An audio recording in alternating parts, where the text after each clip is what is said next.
தமிழ்நாடு பாஜக தலைவர் தேர்தலுக்கான வேட்புமனு தாக்கல் இன்று மதியம் நடைபெறுகிறது. 10 ஆண்டுகள் அடிப்படை உறுப்பினராக இருந்தவர் மட்டுமே தலைவர் தேர்தலில் போட்டியிட முடியும் என்ற விதிக்கு உட்படாத போதிலும் தமிழக பாஜக தலைவராக நயினார் நாகேந்திரன் தேர்வு செய்யப்பட அதிக வாய்ப்பு இருப்பதாக தகவல்கள் வெளியாகியிருக்கின்றன. 3 ஆண்டுகளுக்கு ஒருமுறை நடக்கும் பாஜக உட்கட்சி தேர்தல் கடந்த ஆண்டு நவம்பரில் தொடங்கி நடைபெற்று வருகிறது. தமிழ்நாடு சட்டப்பேரவை தேர்தல் அடுத்த ஆண்டு நடைபெற உள்ளதால் புதிய மாநில தலைவரை தேர்வு செய்யும் பணிகளில் அக்கட்சி தலைமை தீவிரம் காட்டி வருகிறது. மாநில தலைவருக்கான போட்டியில் தான் இல்லை என்று தற்போதைய தலைவர் அண்ணாமலை அறிவித்துள்ள நிலையில் அதிமுக பாஜக கூட்டணி உருவாகும் பட்சத்தில் நயினார் நாகேந்திரன் தமிழ்நாடு பாஜக தலைவராக நியமிக்கப்படலாம் என்று தகவல் வெளியானது. இந்நிலையில் தமிழ்நாடு பாஜக தலைவர் பதவிக்கு விருப்பம் உள்ளவர்கள் இன்று விருப்ப மனு அளிக்கலாம் என பாஜக அறிவித்துள்ளது. இது தொடர்பாக பாஜக மாநில தேர்தல் அதிகாரி சக்கரவர்த்தி வெளியிட்டுள்ள அறிவிப்பில் பாஜக மாநில தலைவர் மற்றும் தேசிய பொதுக்குழு உறுப்பினர் பதவிகளுக்கான தேர்தல் நடைபெறவுள்ளதாக தெரிவிக்கப்பட்டுள்ளது. பாஜக மாநில தலைவர் தேர்தலுக்கான வேட்புமனு தாக்கல் இன்று நடைபெறுவதாகவும் கட்சியின் இணையதளத்தில் இருந்து விருப்ப மனுக்களை பதிவிறக்கம் செய்து கொள்ளலாம் என்றும் தெரிவிக்கப்பட்டுள்ளது. பூர்த்தி செய்யப்பட்ட விண்ணப்பங்களை இன்று பிற்பகல் 2 மணி முதல் மாலை 4 மணி வரை கட்சி அலுவலகத்தில் சமர்ப்பிக்கலாம் என அறிவுறுத்தப்பட்டுள்ளது.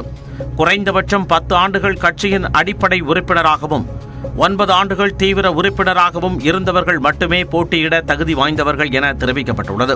வேட்பாளரின் எழுத்துப்பூர்வ ஒப்புதலுடன் மாநில பொதுக்குழு உறுப்பினர்கள் 10 பேர் பரிந்துரைக்க வேண்டும் என்றும் பாஜக தலைமை நிபந்தனை விதித்துள்ளது. வேட்புமனுக்கள் மீது நாளை பரிசீலனை நடைபெறவுள்ளது. ஒன்றுக்கு மேற்பட்ட நபர்கள் வேட்புமனு தாக்கல் செய்யும் பட்சத்தில் வானகரத்தில் உள்ள திருமண மண்டபத்தில் நாளையே தேர்தல் நடத்தப்பட உள்ளது. இந்த தேர்தலில் மாநில நிர்வாகிகள், மாவட்ட தலைவர்கள் என 300க்கு மேற்பட்டோர் வாக்களிக்க உள்ளனர். கடந்த முறை நியமன முறையில் அண்ணாமலை தலைவராக தேர்வு செய்யப்பட்டார். அதனால் தலைவர் பதவிக்கு தேர்தல் நடத்தப்படவில்லை. தற்பொழுது தலைவர் பதவிக்கு நயினார் நாகேந்திரன், தமிழிசை சவுந்தரராஜன், வானதி சீனிவாசன் உள்ளிட்டோர் காய் நகர்த்தி வருவதாக கூறப்படுகிறது. பாஜகவில் 10 ஆண்டுகள் நிரம்பியவர்கள் மட்டும் தலைவர் பதவிக்கு போட்டியிட முடியும் என்ற விதிமுறையால் நயினார் நாகேந்திரன் பாஜக தலைவராவதற்கான சாத்தியக்கூறுகள் இல்லை என்று முதலில் கூறப்பட்டது. மூத்த தலைவர்களில் ஒருவர்தான் தமிழக பாஜகவின் புதிய தலைவராகலாம் என எதிர்பார்க்கப்பட்டது.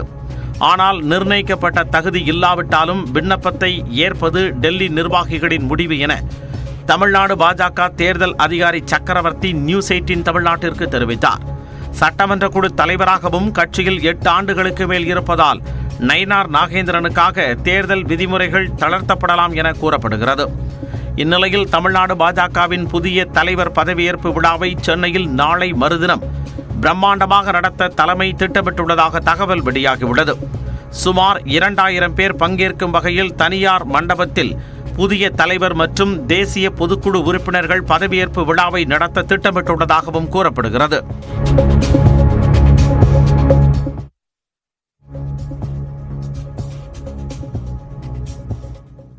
பாஜக மாநில தலைவர் பதவிக்கு தான் போட்டியிட்டதே இல்லை என்று அக்கட்சியின் மூத்த தலைவர் ராஜா தெரிவித்தார். சென்னை விமான நிலையத்தில் மத்திய அமைச்சர் அமித்ஷாவை வரவேற்ற பின்னர் செய்தியாளர்களிடம் பேசிய பாஜக தலைவர் பதவிக்கான தேர்தல் குறித்து விவரித்த அவர் விதிகளை தளர்த்துவது பாஜகவில் ஒன்றும் புதிதல்ல என்று கூறினார்.